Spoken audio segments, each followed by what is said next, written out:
La municipalité de Port-Bouët a organisé une conférence de presse le jeudi 19 septembre 2019 dans ses locaux.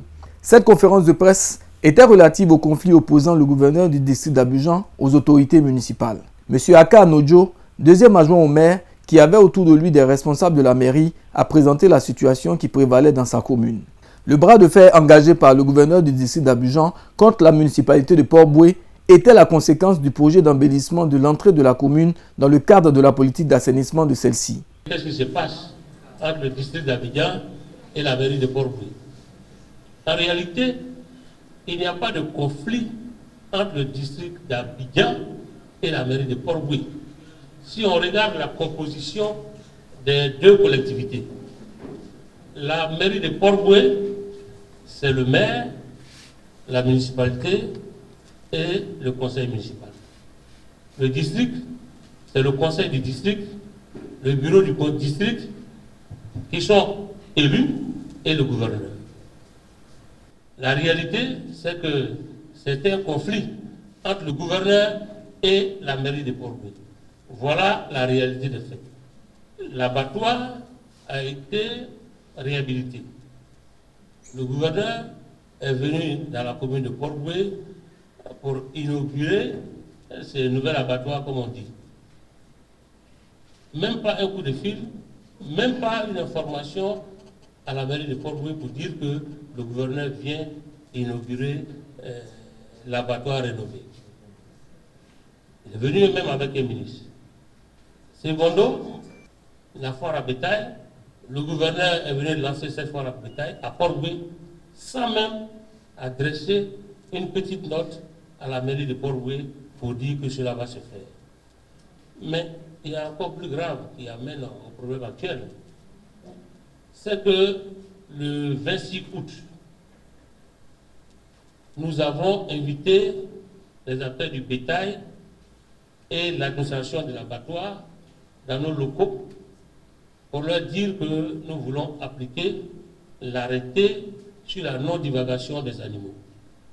Parce que nous estimons qu'il y avait trop d'animaux qui se baladaient dans Port-Bouët. Les acteurs du bétail n'ont pas vu d'inconvénient. L'administration de l'abattoir n'a pas vu d'inconvénient. Donc, d'un commun accord, nous avons décidé donc de cantonner les animaux dans l'enceinte de l'abattoir.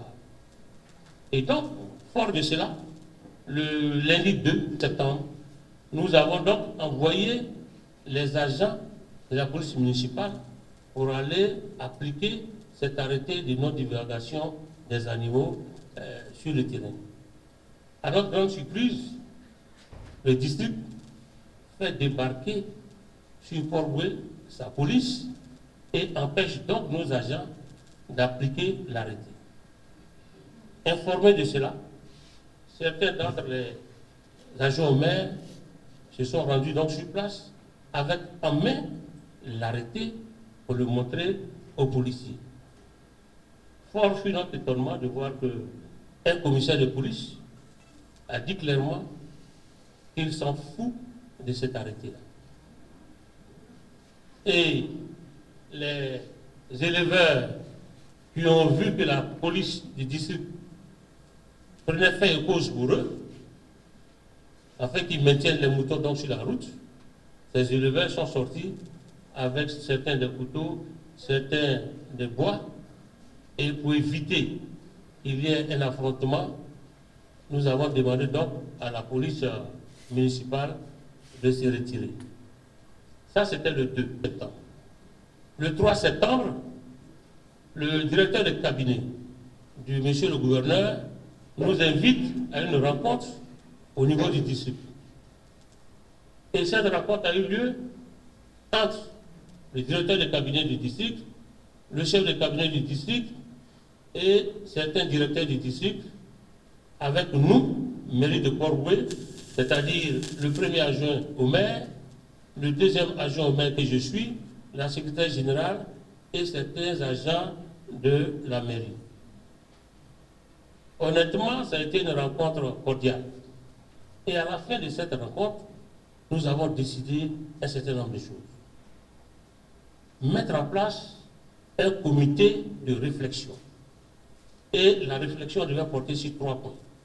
Premier point, l'embellissement de l'entrée de la commune de Port-Boué. Deuxième point, le recouvrement des taxes au niveau de l'abattoir. Et troisième point, le litige foncier concernant le site de l'abattoir.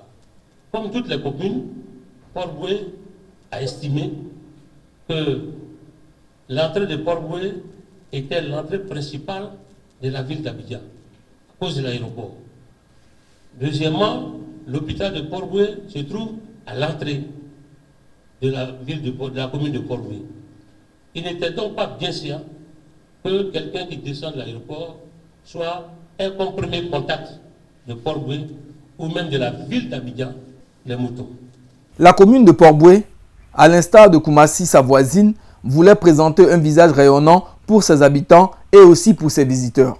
Alors pourquoi le refus du district de laisser exécuter ce projet? Arrivé à la mairie, nous avons constaté et nous avons appris avec plaisir que la Banque mondiale octroyait à la commune de Port-Boué le montant de 362 millions pour embellir la commune. Donc, et que ce montant, à la fin de cette année, s'il n'était pas utilisé, nous le perdons. Fort de cela, nous avons décidé donc d'embellir notre entrée. En réalité, l'espace que nous voulons aménager n'appartient pas au gouverneur, parce que moi j'ai dit qu'on n'a pas un problème de district. Pourquoi? La SIPF, lorsque nous leur avons montré ce que nous voulons faire à cet endroit, ils ont accepté que nous fassions cela. La question que nous nous posons, c'est pourquoi le district ou le gouverneur, je répète bien, refuse que nous embellissons l'entrée de Port-Boué. Tout simplement parce que pendant la foire aux moutons, il y a des enclos qui sont faits et qui sont exploités moyennant beaucoup d'argent. Et l'agent du district qui a parlé a dit qu'au temps de Manamaka, oui, notre maman, il n'y avait pas de problème. Et ils ne comprennent pas pourquoi maintenant il y a un problème. Mais il ne dit pas toute la vérité. Au temps de Manamaka Ngui, c'était la mairie de Port-Boué qui exploitait ces enclos-là. Et depuis son décès, le district a décidé de s'en emparer. Si nous l'aménageons, vous voyez qu'on ne pourra plus faire la foire à bétail à cet endroit. Malgré cette situation de conflit, la municipalité de Port-Boué, au dit de ses responsables, reste attachée à une sortie pacifique de la crise, car jugeant être fondée dans ses droits. J'espère que le gouverneur comprendra tout cela et que nous entendons pour que non seulement les moutons soient cantonnés, c'est la première condition, et qu'ensuite ce comité, s'il doit pouvoir travailler, puisse travailler avec eux. Un échange avec la presse a suivi les propos liminaires du conférencier.